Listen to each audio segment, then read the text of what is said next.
Praise the lord. આજે આપણે look 19 અને તેની 10મી કલમમાંથી પ્રભુના વચનો જોવાના છે. વચના પ્રમાણે છે, કેમ કે ખોવાયેલું શોધવા તથા તારવા માટે માણસનો દીકરો આવ્યો છે. આમીન. આ પ્રભુનું વચન છે. લુક 19 અને તેની 10મી કલમ. આજનો આપણો જે વિષય છે એ વિષય છે ખોવાયેલાની શોધ.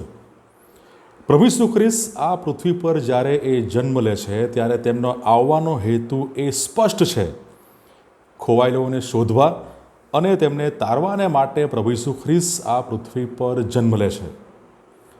અંગ્રેજીમાં એક શબ્દ છે પ્રોફેન, અને જેનો અર્થ થાય છે અપવિત્ર, અશુદ્ધ અથવા ભ્રષ્ટ. પણ જો આપણે એ શબ્દનો એનું લેટિન મૂળ શબ્દ તપાસીએ તો એ આપણને પ્રાપ્ત થાય છે પ્રોફેનસ, અને એનો અર્થ થાય છે મંદિરની બહાર. તેના ઘણા બધા અર્થ છે પ્રોફેનસના, અપવિત્ર, અશુદ્ધ વગેરે, પણ એક અર્થ એનો એ છે એ મંદિરની બહાર. અને હાલના દિવસોમાં, હાલના સમયોમાં આપણે પ્રભુને અને પ્રભુના વચનોને, પ્રભુની સુવાર્તાને લગભગ આપણે પ્રભુ મંદિર પૂરતી જ આપણે સીમિત કરી દીધી છે. જો પ્રભુ ઈસુ ખ્રિસ્ત, જો ખ્રિસ્ત એ મંડળી, ચર્ચની બહાર એ જો સંબંધિત નથી, જો એ જોડાયેલા નથી, તો તે ચર્ચની અંદર એ મહત્વહીન છે, એ નિરર્થક છે. કારણ કે પ્રભુ ઈસુ ખ્રિસ્ત જેટલા આપણે મંદિરમાં એમને પવિત્ર માનીએ છીએ, તેમનો મહિમા કરીએ છીએ, એટલા જ પ્રમાણમાં આપણે પ્રભુ મંદિરની બહાર એટલા જ પ્રમાણમાં આપણે તેમને પ્રગટ કરવા જોઈએ. જો ખ્રિસ્ત ચર્ચની બહાર સંબંધિત નથી તો તે ચર્ચની અંદર એ નિરર્થક અથવા મહત્વહીન છે. અને જો આપણો વિશ્વાસ એ ફક્ત મંડળીની, ચર્ચની દિવાલોની અંદર અને સમાજના વાડાઓ સાથે જો આપણો વિશ્વાસ જોડાયેલો છે તો તે સાચો વિશ્વાસ નથી. એ સમયના જે ફરોશીઓ છે તે લોકો અલગતાવાદી, એ એમનું મન અથવા એમના વિચારો, એમની જે લાગણીઓ છે એ અલગતાવાદ સાથે સંકળાયેલી હતી.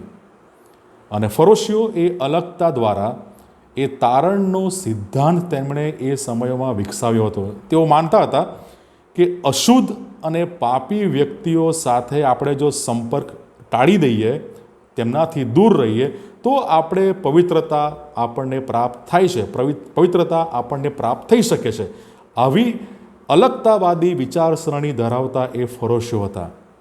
પણ પ્રભુ ઈસુ ખ્રિસ્ત તેમનાથી અલગ છે. પ્રભુ ઈસુ ખ્રિસ્ત એ સ્પષ્ટ કહે છે, ખોવાયેલાઓને શોધવાને માટે, તારવાને માટે હું આ પૃથ્વી પર મેં જન્મ લીધો છે. તેમના માટે હું વધસ્તંભ પર હું વેદના સહન કરીશ. તો ફરોશીઓ એ અલગતાવાદી એમની જે વિચારસરણી છે એ આપણે જોઈ શકીએ છીએ. અને તેઓ પ્રભુ ઈસુ ખ્રિસ્તના જે વ્યવહાર છે, જે વર્તન છે, એને તો એ લોકો એ અયોગ્ય ગણતા હતા. કારણ કે પ્રભુ ઈસુ ખ્રિસ્ત એ સમરૂણીઓ સાથે વ્યવહાર કરે છે, તેમની સાથે એ સંગત કરે છે, તેમના ઘરે એ રહે છે. પ્રભુ ઈસુ ખ્રિસ્ત એ દાણીઓના ઘરે જાય છે, દાણીઓની સાથે એ જમે છે, રક્તપિતિયાઓ પર એ હાથ મૂકે છે, અને સમાજની દ્રષ્ટિએ જે તરછોડાયેલા છે એવા લોકોના ઘરે, એવા લોકોની સાથે એ સંપર્ક સાધે છે. અને સમાજની દ્રષ્ટિએ જેઓ નિમ્ન કક્ષાની જે સ્ત્રીઓ છે તેઓની પણ એ સેવા કરે છે. એટલે કે પ્રભુ ઈસુ ખ્રિસ્ત કોઈ પણ રીતે જે ફરોશીઓની જે વિચારધારા છે, વિચારસરણી છે, તેમાં કોઈ પણ રીતે એ બંધ બેસતા નથી. અને જો સંગત દ્વારા, જો સંપર્ક દ્વારા જો અપરાધ ભાવ ગુનો છે, તો એ ગુનો બને છે. તો ફરોશીઓની દ્રષ્ટિએ તો પ્રભુ ઈસુ ખ્રિસ્તે તેમના સેવા કાર્યની શરૂઆતમાં જ એ ફરોશીની દ્રષ્ટિએ પ્રભુ ઈસુ ખ્રિસ્ત એ અપરાધી અથવા એ ગુનેગાર બની બેસે છે.